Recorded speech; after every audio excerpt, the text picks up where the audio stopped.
Мына замандаштын өзгөчөлүгү бир дагы партия Кыргызстанда замандашта иштеген жок миграция жаатында. Бир дагы партия жок.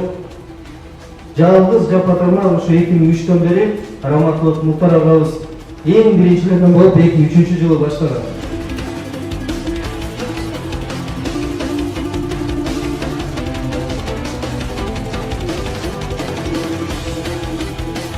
Алыс жерде жүрсек те биз терменебиз. Силер менен чогуубуз айына. Жүрөгүбүз 34 жашымда келдим, 10 жылдык жашоомду бияка бердим. Бирок аны айтпашыбыз керек. Биз кыргыз элибизге да жол беришибиз керек.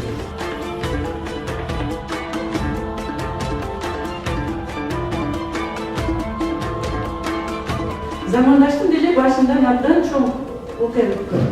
Биз деле киргизге кабылганбыз, бирок биз бөлүнгөн жокпуз.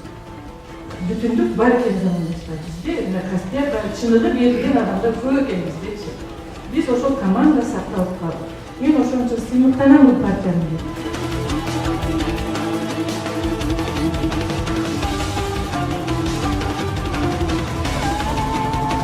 Ол бутна-бут бул деген свесне дагы деле күрөш алдыда баягы калыптаган эмгек жүзүлгөн үмүт бар. Ошол нерсебизди алга бергилешип ынтымакта жүргүзөлү деген чоң максатыбызга жете берет.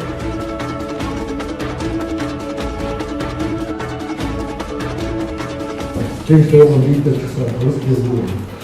Булар действительно мындай кыргыз элдин өзү, кыргыз элдин баардыгына айтып